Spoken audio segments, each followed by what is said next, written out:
준비됐어?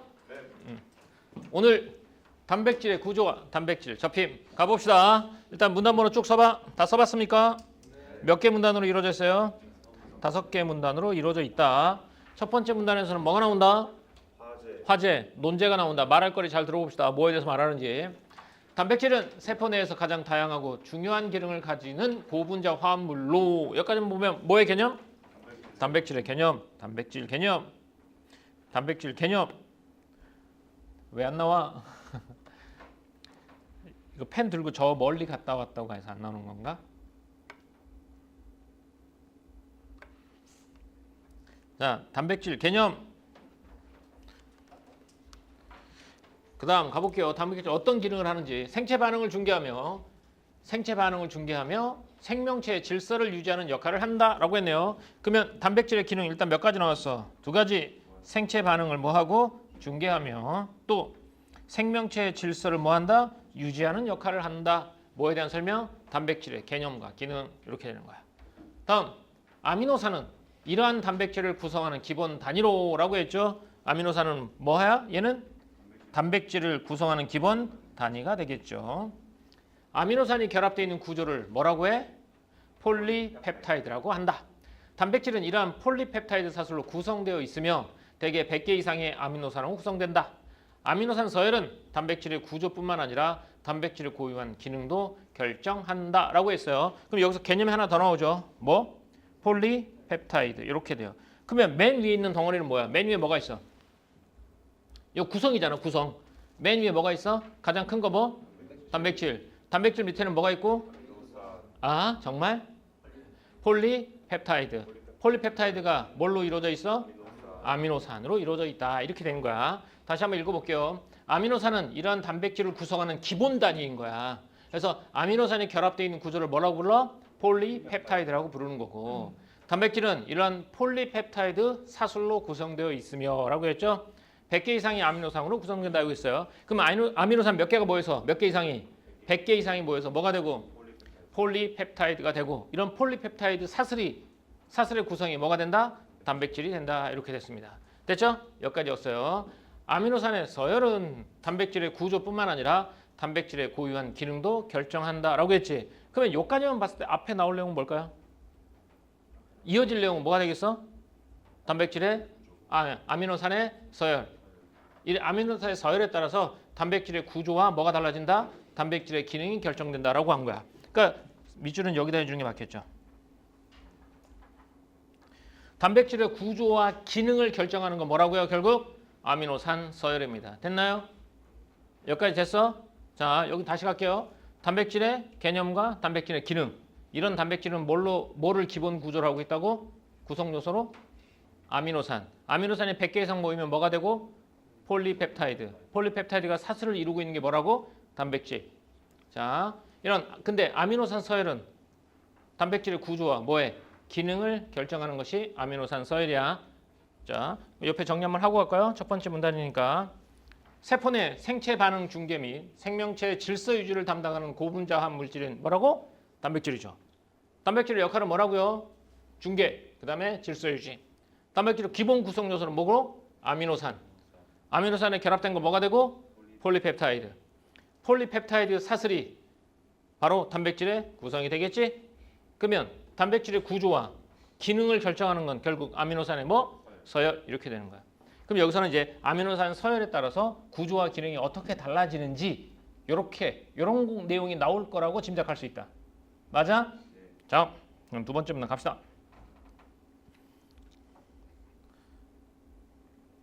자, 단백질은 아까 단백질의 구조와 기능이 어떻게 달라지는지 나와 있잖아. 단백질 어떤 구조를 이루는지에 따라 여러 단계로 나눌 수 있다. 그냥 밑줄이지. 이런 건 그냥 밑줄이야. 왜? 어떤 구조를 이루는지에 따라 여러 단계로 나눌 수 있다고 했지. 그럼 뒤에 뭐가 나올 거야? 여러 단계가 나올 거잖아. 1차 구조는 네모로 할게요. 네모로. 1차 구조는 단백질을 구성하는 아미노산 서열을 뜻한다라고 했죠. 1차 구조가 뭐라고요? 아미노산의 뭐? 서열이야. 아미노산의 서열이 달라지면 구조와 기능도 달라진다고 했잖아. 그래서 1차 구조는 아미노산 서열. 단백질을 구성하는 아미노산의 서열은 생물의 유전 정보에 의해서 결정되는데 아미노산 중 하나라도 다른 아미노산으로 대체된다면 단백질의 모양, 기능에 영향을 미칠 수 있다. 이렇게. 그 다음 아미노산의 수소 결합에 의해 형성되는 2차 구조는 뭐가 된다? 2차 구조 나오지? 여기 2차 구조. 1차 구조는 뭐라고요? 아미노산 서열. 좋아. 2차 구조는 폴리펩타이드의 사슬의 일부가 폴리펩타이드가 뭐가 결합된 거야? 아미노산이. 어떻게 결합된 건데? 수소 결합. 아미노산 간 수소 결합으로 형성되는 2차 구조는 폴리펩타이드 사슬의 일부가 꼬이거나 접히면서 나타나는 특정한 패턴을 의미한다. 이렇게. 이러한 패턴의 모양에 따라 2차 구조는 알파 나선 구조, 베타 병풍 구조 등으로 구분된다라고 했는데 이 뒤에 있잖아. 알파 나선 구조와 베타 병풍 구조에 대한 설명이 없어. 그러니까 여기서 이렇게만 끝내도 돼. 1차 구조는 아미노산 서열, 2차 구조는 아미노산이 수소 결합에 의해서 형성된 폴리펩타이드의 사슬의 일부가 꼬이거나 접히면서 나타나는 패턴을 말해. 이게 2차 구조. 근데 이런 이 패턴에는 뭐가 있어? 알파 나선 구조와 베타 병풍 구조 등으로 구분된다. 이렇게. 좀 밑줄을 하나 해주고 갈까 그러면? 해주고 갈게 그러면. 선생님 여기다 할게요 그러면. 1차 구조는 아미노산 서열을 뜻한다고 했고요. 2차 구조는 뭐가 되겠어? 수소 간 결합에 형성되는 폴리펩타이드 사슬 일부가 꼬이거나 접히면서 나타나는 특정한 패턴을 의미한다. 이렇게 하면 되겠지. 자, 그러면 2차 구조만 있겠어? 몇 차 구도 있겠냐? 3차 구조도 있겠지. 단백질이 제대로 기능하기 위해서는 이러한 특정 패턴을 지닌 알파 나선 구조, 베타 병풍 구조, 긴 폴리펩타이드 사슬이 복잡한 3차원 형태로 바뀌어야 한다는 거야. 복잡한 3차원 형태로 바뀌어야 돼. 그러면 2차 구조를 가진 단백질은 패턴이죠. 폴리펩타이드 사슬의 패턴. 다시 3차원적으로 접혀 입체 구조를 가지게 된다. 이 구조를 뭐라고 한다? 3차 구조라 한다. 그러면 3차 구조는 어떻게 된 거라고? 2차 구조를 가진 단백질이 다시 3차원적으로 접혀 입체 구조를 가지게 되는 이게 3차 구조야. 자, 그럼 여기선 단백질의 구조 몇 차로 있다고 지금까지 몇 개? 3개. 지금까지는 3개. 1차 구조는 뭐라고 불러? 아미노산 서열. 2차 구조는 뭐가? 수소 결합에 의한 아미노산이 수소 결합하면 뭐가 되고? 폴리펩타이드가 되지. 그 사슬이 꼬이거나 접히는 게 몇 차 구조? 2차 구조. 그러면 3차 구조는? 2차 구조. 그치? 2차 구조가 3차원적 입체적으로 접히는 걸 뭐라고 부른다? 3차 구조라고 한다. 이렇게. 자, 이때 폴리펩타이드 사슬이 접히는 과정을 뭐라고 한다? 단백질 접힘이라고 한다. 그러면 단백질 접힘은 있잖아. 몇 차 구조와 몇 차 구조에 나와 있는 거야? 2차 구조와 3차 구조에 나타나는 거야. 4차 구조도 나와. 4차 구조도 나왔어요. 4차 구조는 3차 구조가 여러 개 결합하는 것을 가르친다. 1, 2차 구조는 생체 내에서 단독으로 존재할 수 없지만 3차 구조부터 안정화되어 단독으로 존재할 수 있다. 이렇게 된 거야.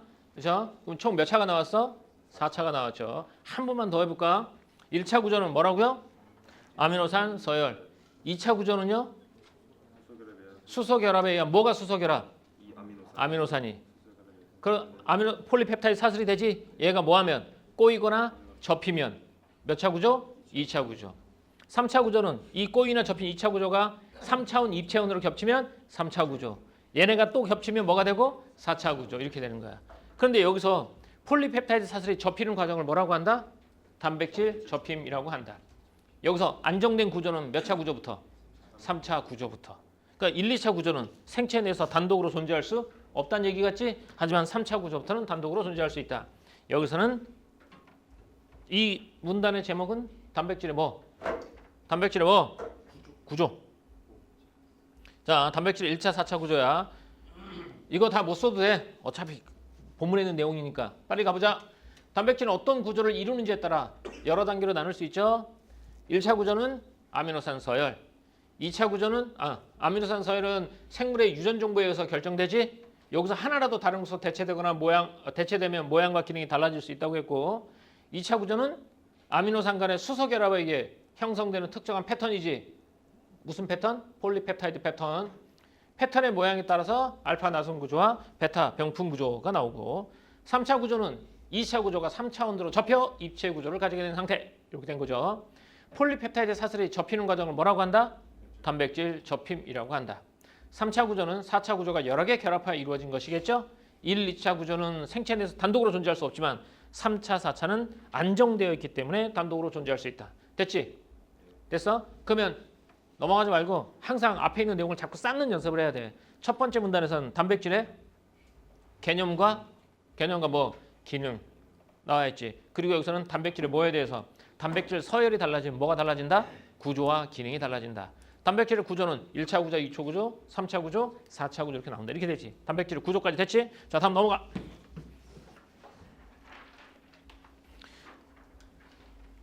자, 여기서 이제 단백질 접힘이 일어나야지 결국은 3차, 4차 안정된 구조가 되는 거잖아. 그럼 여기서 단백질 접힘이 일어나는 원리 중 하나로 원리 중 하나라고 했잖아. 그럼 단백질 접힘이 일어나는 원리는 한 개라고 볼 수는 없다는 거야. 두 개 이상이겠지. 원리 중 하나로 아미노산 사이에 상호작용이 있다? 그냥 밑줄 그어도 될 것 같아. 그냥 긋게요. 대신 여기다 하나 이렇게 체크만 좀 해주면 어떨까 싶어. 여기는 단백질 접힘이 일어나는 원리. 첫 번째, 아미노산 사이에 상호작용이 있다. 이렇게. 그러면 하나가 있으면 뭐도 있겠냐?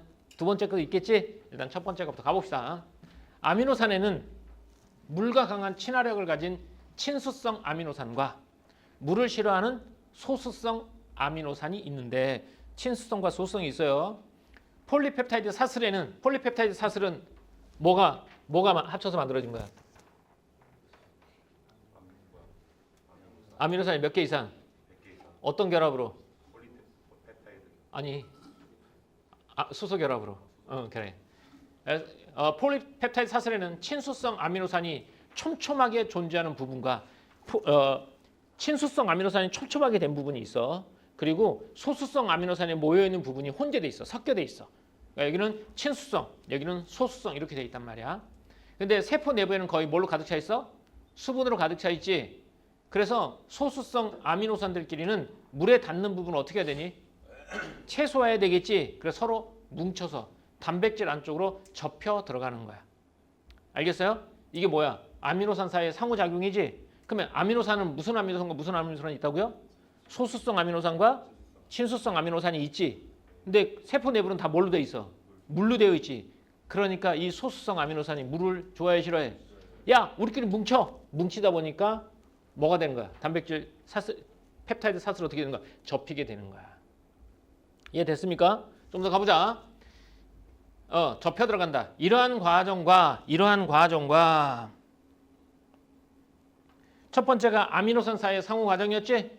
이러한 과정 하나 더 필요하네. 이러한 과정은 뭐? 수소 결합 등의 여러 가지 힘이 상호작용하여 폴리펩타이드 사슬이 완전히 접혀 3차 구조를 이루게 된다라고 했죠. 그럼 여기도 밑줄 하나 해주는 게 좋을 것 같아요. 여기까지만 할까 봐. 가자. 한 김에 다 하자. 이렇게.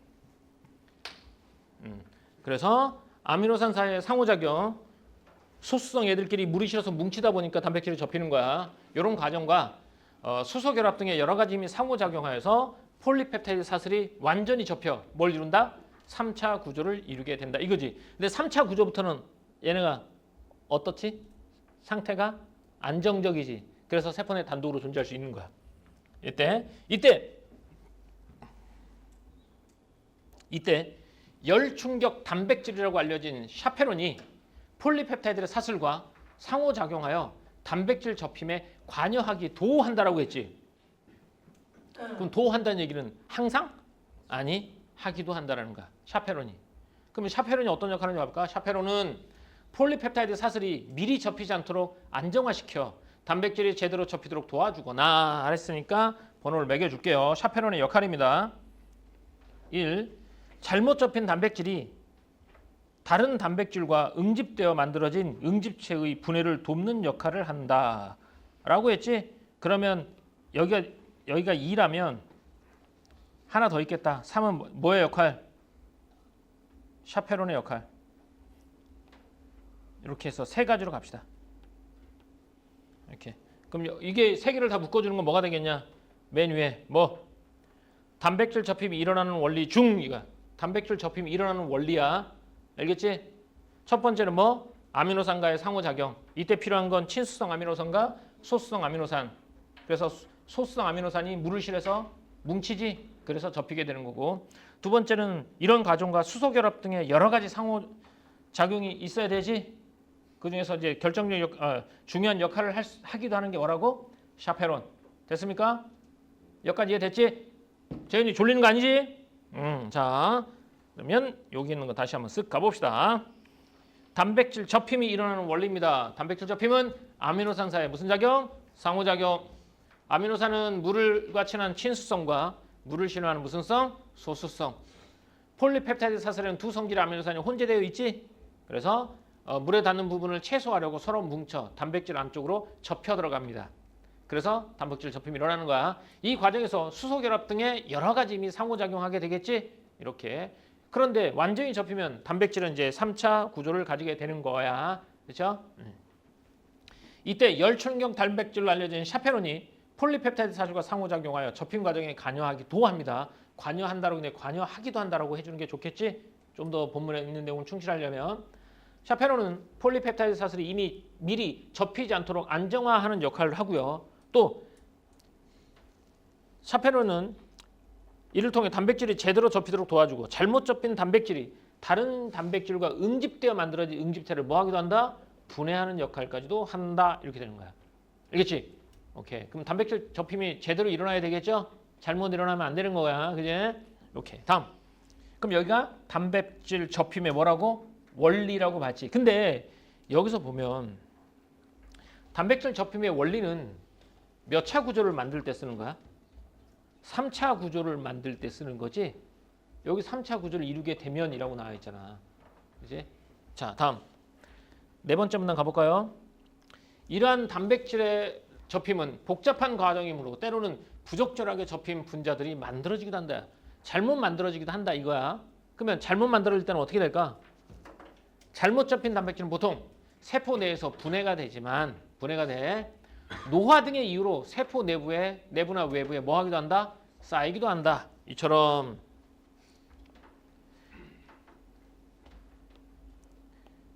잘못 접힌 단백질이 쌓이게 되면 병을 유발할 수 있다. 이렇게 된 거야. 예를 들어 무슨 병이?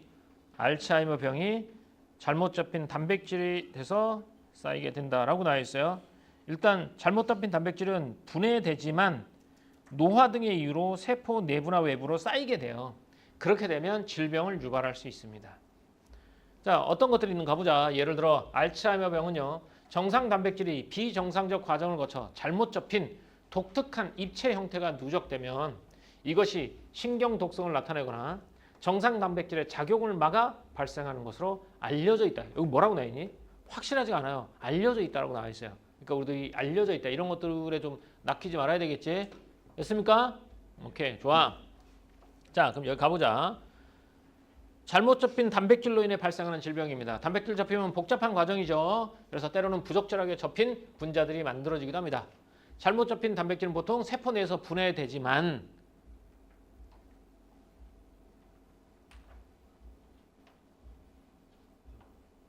노화 등의 이유로 세포 내부나 외부에 쌓이기도 합니다. 이러한 단백질이 쌓이게 되면 병을 뭐 할 수 있다? 병을 유발할 수 있는데 대표적인 병이 무슨 병? 알츠하이머. 알츠하이머는 정상 단백질이 비정상적 과정을 거쳐 잘못 접혀 독특한 입체 형태가 누적되면 신경 독성을 나타내거나 정상 단백질의 작용을 막아 발생하는 것으로 알려져 있다. 이렇게 되어 있죠. 저 단백질 접힘과 단백질 접힘이 잘못됐을 때 일어나는 질병까지 알아봤습니다. 그럼 여기 질병이 있으면 이런 질병을 좀 뭐도 해야 되겠냐? 해결도 해야 될 것 같긴 한데요. 한번 가봅시다. 한편 단백질의 접힘이 풀리거나 해체되면 단백질이 접혀 있잖아. 얘가 풀리거나 해체되면 뭐가 일어나? 단백질 변성이 일어난다. 단백질 변성이 일어납니다. 자, 열, 강산 또는 강염기는 변성을 일으키는 대표적인 요인에 해당한다. 예를 들어라고 해서 예를 들어니까 밑줄은 어디가 되겠어요? 예를 들어 앞이가 되겠죠? 단백질 변성이 일어나기도 하는데 대표적인 게 열, 강산 또는 강염기 이런 것들이 변성을 일으키는 대표적인 요인이래요. 단백질이 풀려버린다는 거잖아. 그치? 접힘이 풀려버려. 그러면 어떻게 된다고 했지? 단백질이 풀려버리면 접힘이 없어지지. 그러면 3차 구조가 안 되는 거잖아. 그럼 세포 내에서 안정적으로 작용을 해 못해? 못하는 거야. 그럼 없어져 버리지. 그렇지. 그래서 우리 그중에 세 가지가 열, 강산 또는 강염기잖아. 그래서 선생님도 어린이를 키워봤지 않겠어요? 그죠? 어린이 키워보면 알겠지만 애들한테 가장 무서운 건 뭐예요? 열입니다. 열. 보통 몇 도가 넘어가면 응급실 가야 돼요? 40도가 넘어가면 응급실 갑니다. 이렇게 죽진 않아요. 40도 넘어가면 왜 응급실 가면 응급실 가면 뭐 하게요? 40도 넘어가면 수혈. 일단 어린애들은요 물수건으로 계속 몸을 닦아줍니다. 정 안 되면 찬물에다 집어넣어서라도 열을 먼저 떨어뜨려야 돼요. 40도가 넘어가면 단백질 변성이 일어나요. 그럼 단백질이 녹아버리는 거 몸에서. 그래서 40도가 넘어가면 안 되는 거야. 어? 몇 도부터?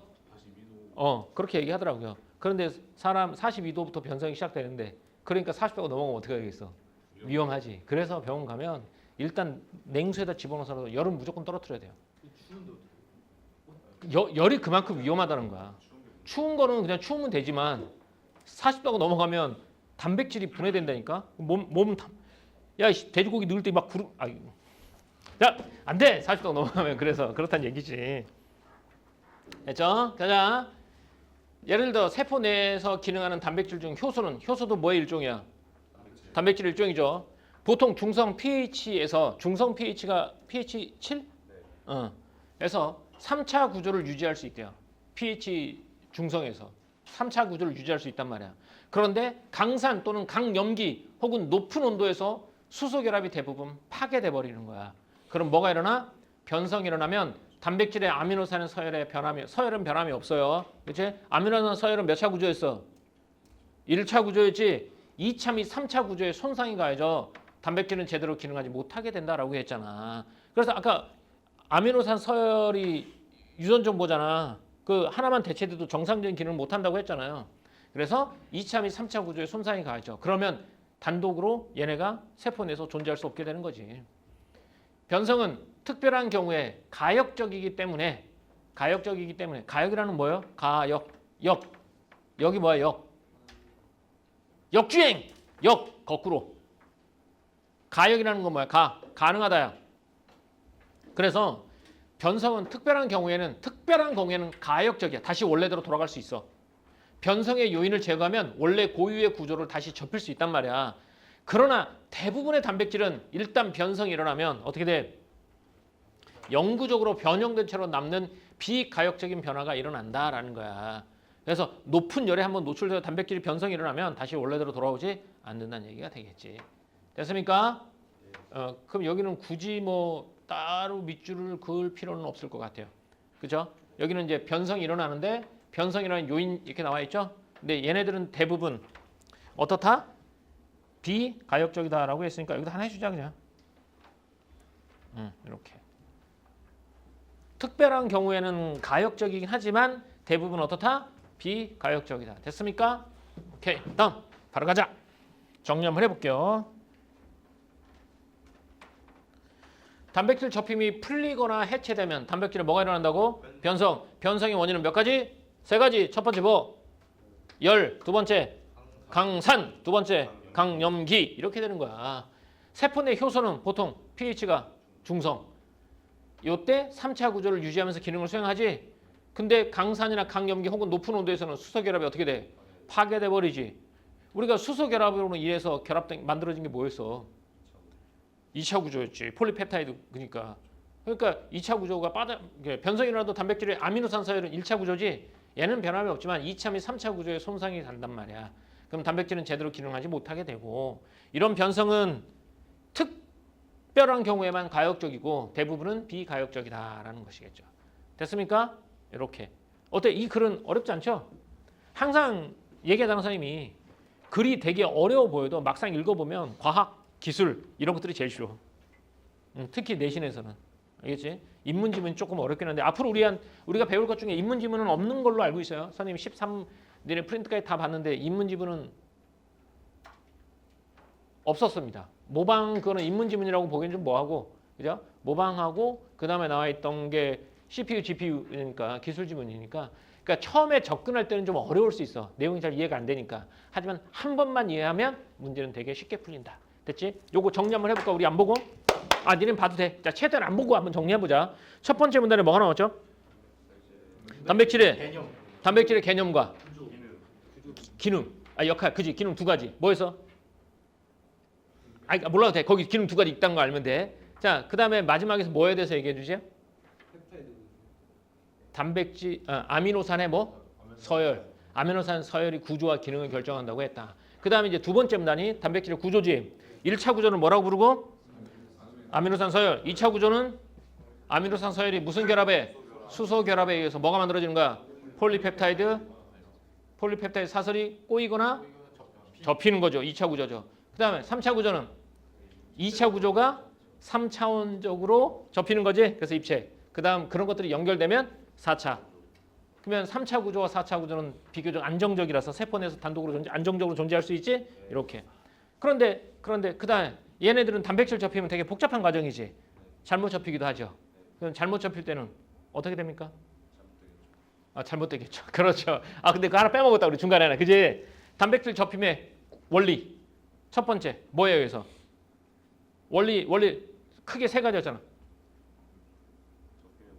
접힘의 원리, 단백질 접힘의 원리, 단백질 접힘이라고 하잖아. 그거를 단백질 접힘의 원리. 첫 번째 뭐의 상호작용? 아미노산의 상호작용. 아미노산에 뭐가 있다?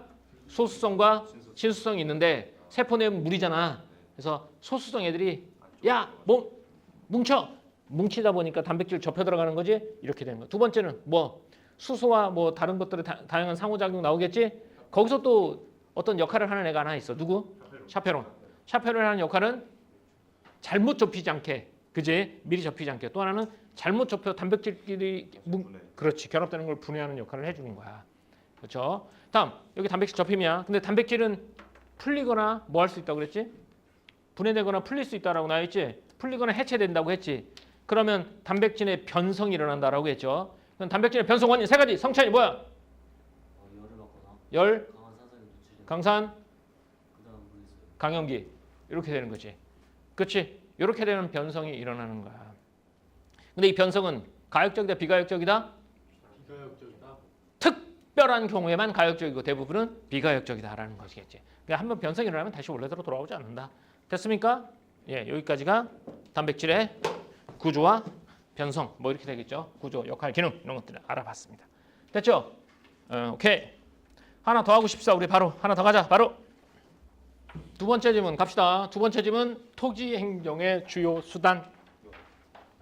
토지 행정의 주요 수단 되겠네요. 페이지 27.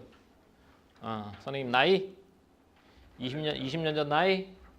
자, 토지 행정의 주요 수단 갑시다. 문단 번호부터 써볼까요? 얘도 문단 번호 갑니다. 몇 개 문단을 얘도 5개 문단이었던 것 같은데 하나, 둘,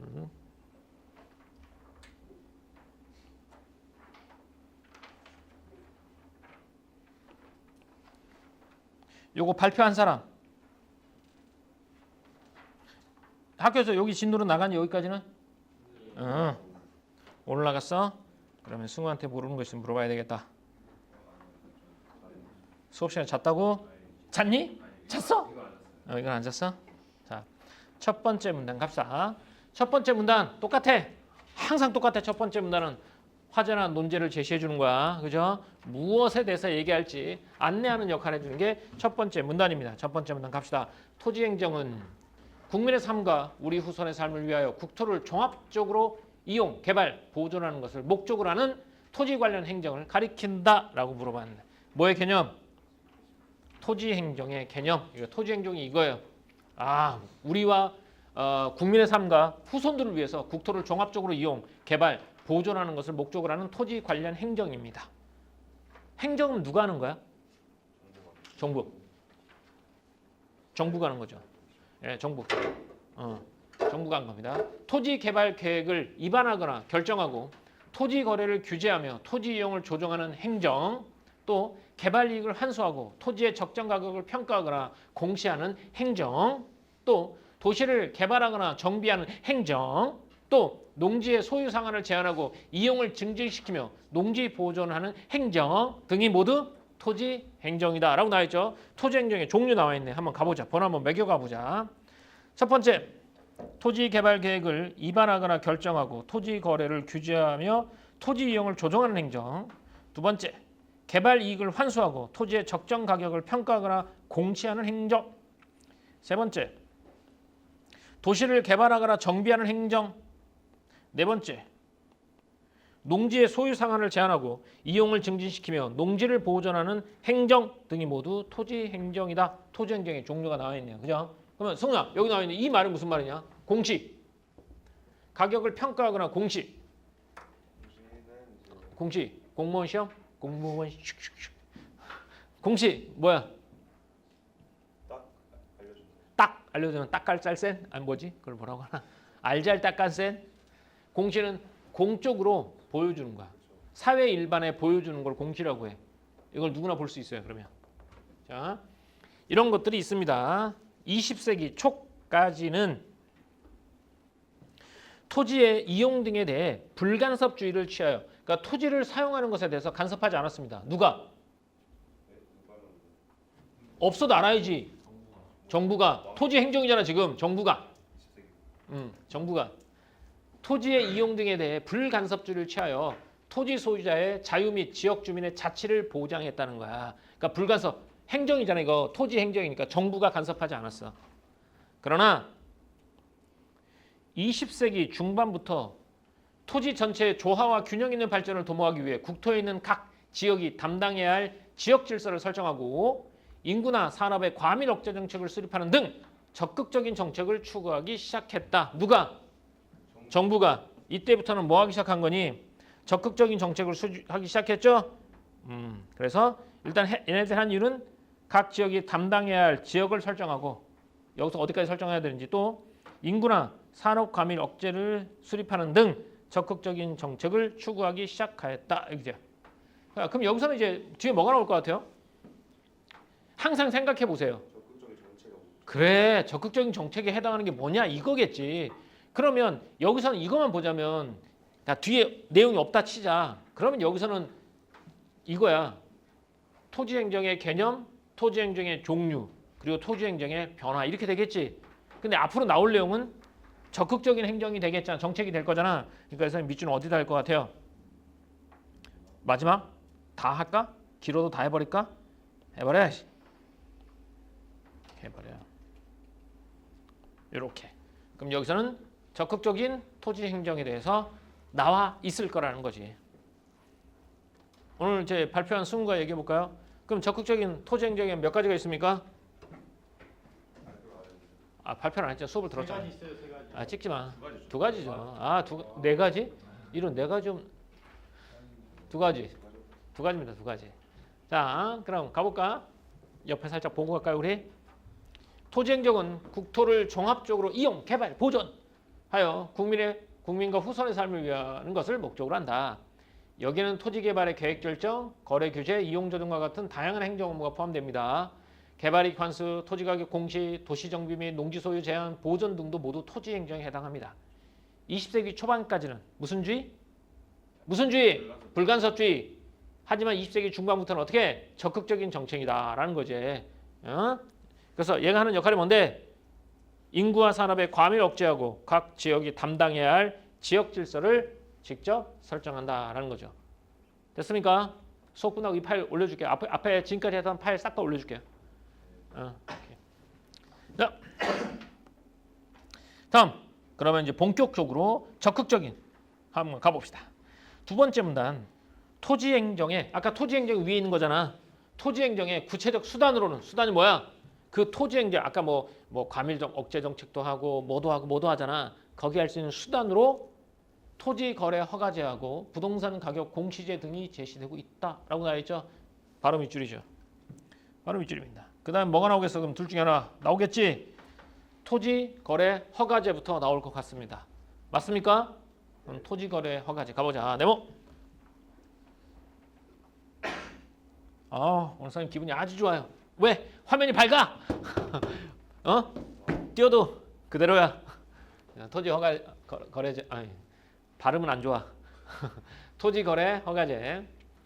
토지의 투기적 거래로 인한 급격한 지가 상승을 억제하기 위하여 일정한 절차에 따라 5년 내의 기간을 정하여 지정한 규제 구역 안에서의 토지 등의 거래 계약에 대하여 국토교통부 장관이나 시장, 군수, 구청장의 허가를 받도록 하는 제도이다 이거죠. 토지 거래 허가제 개념입니다. 요즘 많죠. 이거 부동산 정책 시끌시끌하잖아요, 요즘.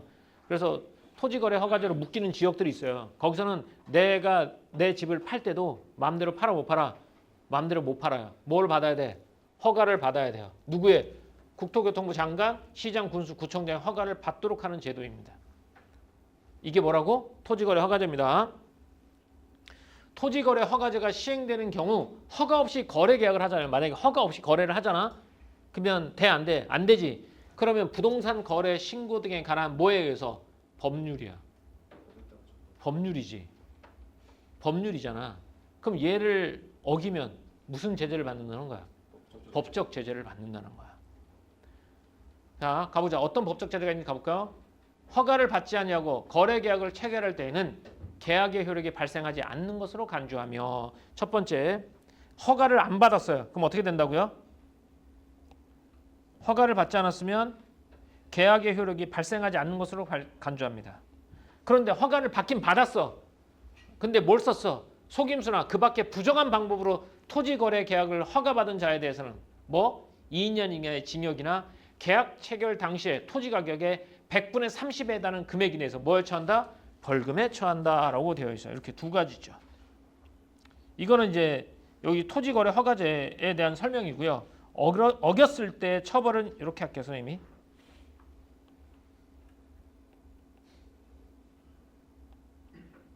이렇게 처벌을 받게 된다 이거죠.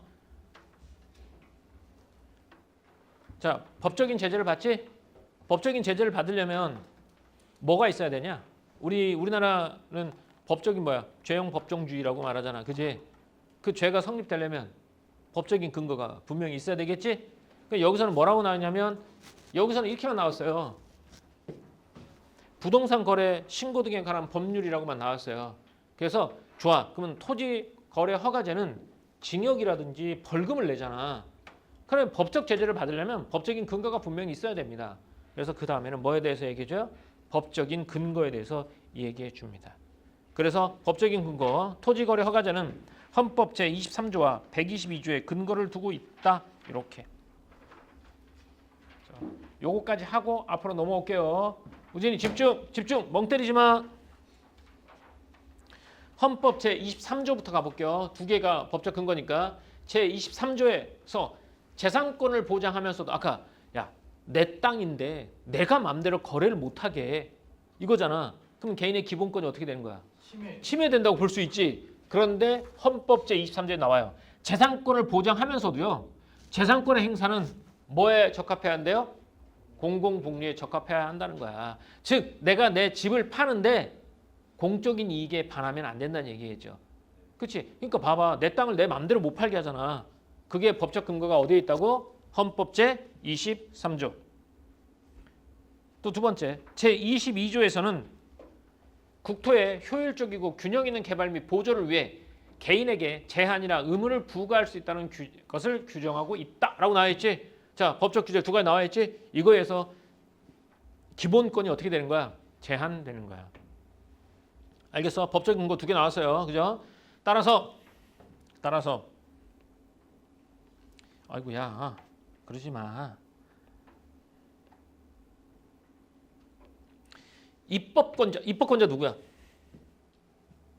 백영지 씨가 한번 물어봅시다. 국회입니다. 오, 똑똑해. 입법부 행정부 사법부잖아. 그죠? 입법부는 국회입니다. 국회에서 입법권자 입법 형성권이라는 얘기는 뭐니? 법을 만들 수 있는 권리겠죠. 그럼 국회에 있어요. 그죠? 국회에서. 근거예요. 법률로 토지 소유권을 처분을 제한하는 거야. 그러니까 국회에서 법을 만들어서 그 법률로 토지의 소유권을 처분을 제한하는 토지거래 허가제를 채택하는 것은 합헌적이다라고 나와있죠. 왜 합헌적이니? 법률의 근거가 어디에서 근거를 두고 있으니까. 헌법 제23조와 122조에 근거하고 있지. 그래서 사유재산을 마음대로 팔지 못하게 제한하는 것은 뭐라고? 합헌. 합헌이 뭔데? 헌법에 합치된다. 헌법에 맞나? 이렇게 된 거야. 알겠지? 왜 헌법 합헌적인지 알겠죠? 다음 토지 거래에 대한 규제가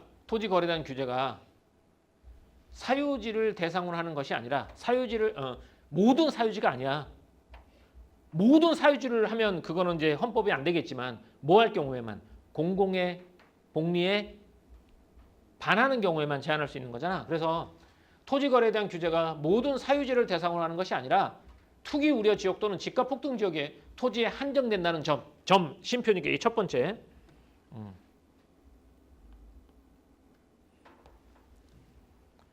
또 규제 기간이 몇 년 이내라는 점, 5년 이내라는 점, 또 거래 목적이나 거래 가격 등에 있어서 기준에 위배되지 않는 한 적법한 절차에 따라서 거래 허가를 받을 수 있어 토지 소유권 처분이 완전히 금지되는 것이 아니라는 점, 그죠? 아니라는 점. 또 거래 불허가의 경우 뭐가 마련돼 있어? 불복의 방법이 마련돼 있다는 점 등을 종합해 볼 때, 이런 점들을 종합해 볼 때 결론은 뭐냐? 토지거래 허가제는 사유재산 제도의 부인이라기보다는 사유재산 제도의 부인. 이렇게 사유재산 제도를 뭐 한 거야? 인정하지 않는 것이 아니라 뭐 하는 거야? 제한하는 것이다 라고 보는 거야. 알겠지? 인정하지 않는 건 아니야. 왜? 어떤 특정 지역에 한정된다는 거. 기간도 5년이고 또 적법한 절차에 따라서 허가를 받으면 돼. 완전히 금지한다는 것이 아니야. 또 거래가 만약에 불허가 돼서 불복할 수 있는 방법이 만들어졌다는 거야. 그런 걸로 따져보자면 내는 사유재산제도의 부인이 아니라 제한의 한 형태로 보아야 한다는 것이다 라는 거야. 이해됐어? 여기까지? 제한하는 거야. 그러나 입법 형성권이 무제한적으로 허용되는 건 아니지. 법을 만든다고 해서 법이 만들어진 게 무조건 허용되는 건 아니잖아. 그래서 재산권의 본질적인 내용을 어떻게 한다? 침해될 수 없다. 이렇게 재산권을 뭐 하는 거냐? 제한하는 거지. 제한하는 거지만 그렇다고 해서 재산권의 본질적인 내용은 뭐 할 수 없어? 침해할 수 없다는 거. 뭐야? 네 땅 공공복리에서 써야 되겠어. 내놔. 이건 안 된다는 거야. 아무리 공공복리라도 본질적인 내용은 침해할 수 없다 이거지. 이게 좀 문제가 되는 게 있죠. 이것 때문에 뭐가 안 되고 있어요? 재산권의 본질적인 내용은 침해할 수 없어요.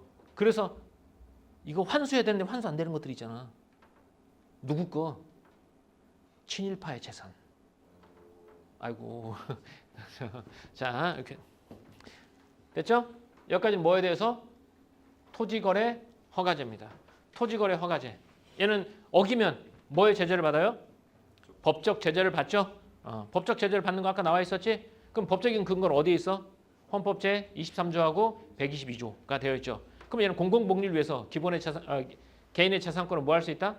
제한받을 수 있다라는 거 있죠. 그래서 뭐를 거치면 국회에서 입법 과정을 거치면 제한할 수 있지. 근데 이게 사유재산권을 부인하는 거야? 아니, 부인하는 건 아니야. 왜? 뭐 했다는 점, 뭐 했다는 점, 뭐 했다는 점, 뭐 했다는 점. 부인하는 것이 아니라 한정하는 것이야. 그렇지? 그렇기 때문에 얘가 또 입법 형성권을 무제한적으로 법을 만들 수 있는 건 아니잖아. 그렇기 때문에 기본 재산권의 본질적인 내용은 침해할 수 없다. 이렇게 됐습니다. 됐습니까? 여기 토지거래 허가제예요. 자, 한번 가보자. 토지거래 허가제입니다. 앞 페이지 빈칸부터 채워보자. 토지행정의 구체적 수단으로서는 토지거래 허가제와 부동산 가격 공시제 등이 있다. 토지거래 허가제는 투기적인 거래로 인해 급격한 집가 상승을 억제하기 위해서 시행된다라고 했고, 규제지역 안의 토지 거래에 대해 국토교통부 장관이나 시장구수, 구청장의 허가를 받아야 한다. 이렇게. 허가 없이 거래 계약을 체결하면 부동산 거래 신고 등에 관한 법률에 따라 처벌을 받지? 그래요. 허가를 안 받으면 계약의 효력이 발생하지 않고요. 부정한 방법으로 허가를 받으면 징역형이나 토지 가격의 100분의 30에 해당하는 벌금에 처하게 된다라는 거야. 그럼 이렇게 법적 제재를 가하려면 뭐가 있어야 된다? 법률적인 근거가 있어야 되겠죠.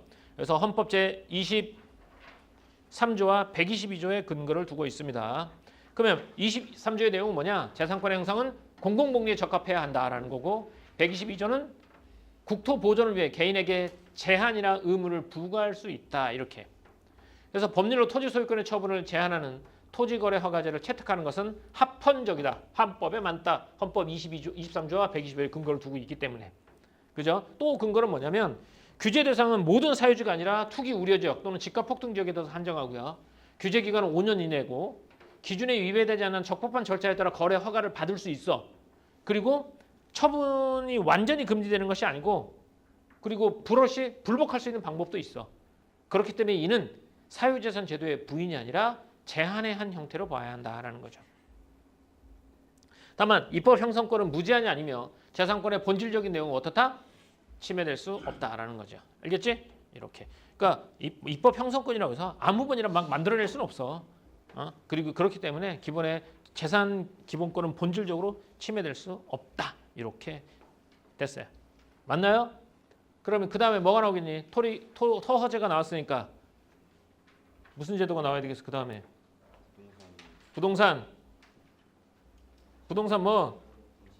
부동산 가격 공시제가 나오겠죠. 가봅시다. 근데 요거 두 개 부동산 가격 공시제하고 토지거래 허가제하고는요. 읽어보면 알겠지만 본질적인 차이가 있긴 해요. 읽어볼게요. 읽어보고 나서 니네가 한번 찾아낼 수 있나 한번 볼까 이거를. 부동산의 적정 가격 형성과 각종 조세 및 부담금 등의 형평성을 도모하기 위하여 국토교통부 장관이죠. 그럼 얘도 누가 하는 거야? 주체가 정부, 그죠? 정부. 매년 1월 1일에 현재 토지 적정 가격을 산정하여 집가를 공시하는 제도인 부동산 가격 공시제 역시 토지 행정의 구체적 수단일 수 있다. 이게 나와 있죠. 좀 너무 길다. 그냥 네모 하나만 치고 가자. 어디다만 칠까? 부동산 가격 공시제. 부동산 가격을 뭐 하는 거니? 아까 공시라고 그랬어. 공적으로 널리 알리는 거잖아. 그러니까 공시라는 건 사회 일반에 보여준다는 뜻이야. 누구나 볼 수 있어. 그러면 우리가 승훈의 집값도 우리가 볼 수 있어 없어? 있습니다. 왜? 공시돼 있어요. 부동산 가격 공시돼 있어. 그럼 이 가격대로 물건을 사고 팔아? 아니야. 그건 거래 가격이야. 얘는 공시 가격이야. 달라. 그럼 얘는 왜 하냐? 공시 가격을 왜 하냐? 위에 부동산의 적정한 가격 형성, 쟤는 별로 중요하지 않더라고 봐보니까. 각종 조세 및 부담금 등의 형평성을 도모하기 위해서야. 요즘 막 그 종합소득 뭐 부동산 종부세 있잖아. 종합부동산세 내잖아. 그러면 네가 집에 갖고 있는 집의 가치에 따라서 세금을 매기잖아.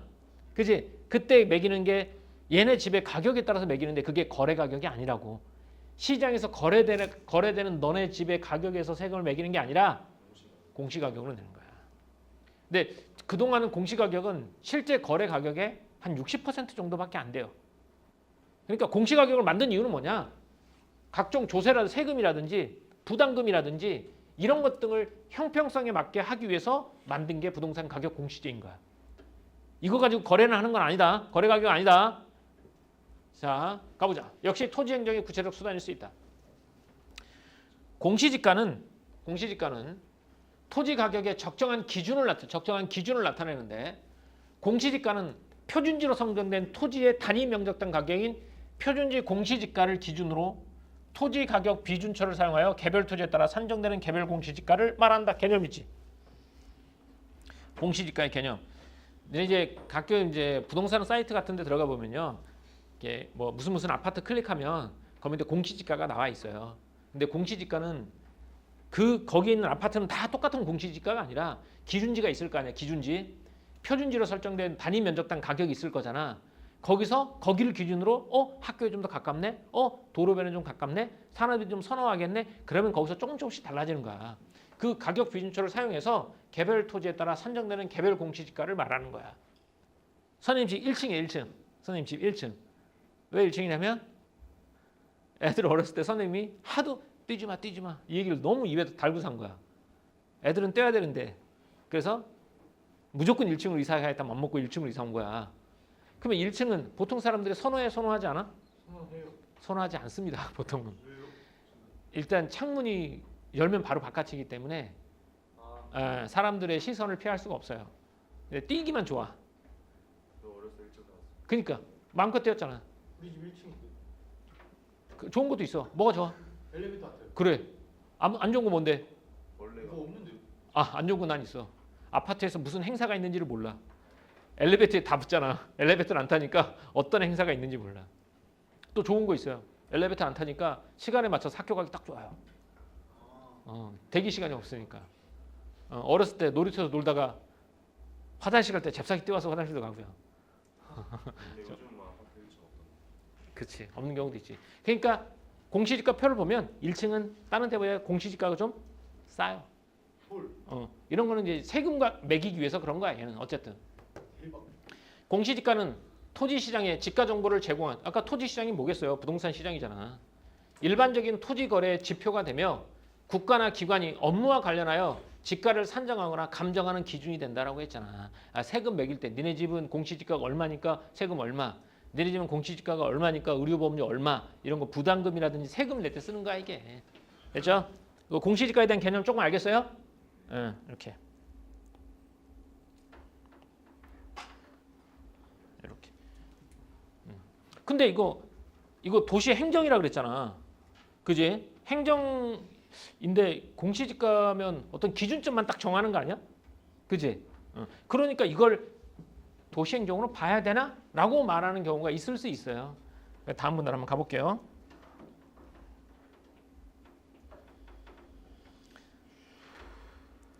자, 공시지가를 토지 거래 지표로만 봤어요. 토지 거래 지표로 봤지. 지금 기준만 정해줬잖아. 이렇게 본다면 처분성이 있는 일반적인 행정행위라고 인정할 수 없단 말이야. 그럼 여기서 처분성이 있는 일반적인 행정행위가 뭘까요? 뒤에 우리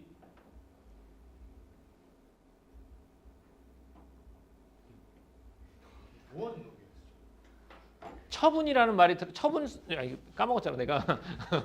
자, 어디 처분성 있는 일반 행정이잖아. 그럼 우리가 일반적인 행정행위가 뭐 있을까요? 처분성이 있어요. 뭐야? 아까처럼 뭐뭐 하지 말아라든지 법적인 구속력을 가지고. 그러니까 법적인 건 아니고 구속력을 가지고 있는 거야. 대표적인 행정처분이 뭔지 알아요? 우리 만약에 학원 영업 몇 시까지 할 수 있어요? 10시까지 할 수 있죠. 그런데 선생님이 의욕이 넘쳤어요. 승태를 11시까지 남겼습니다. 근데 교육청에서 실사가 왔어요. 수업하고 있네. 영업정지. 때렸어요. 이런 것들이 뭐야? 행정처분이에요.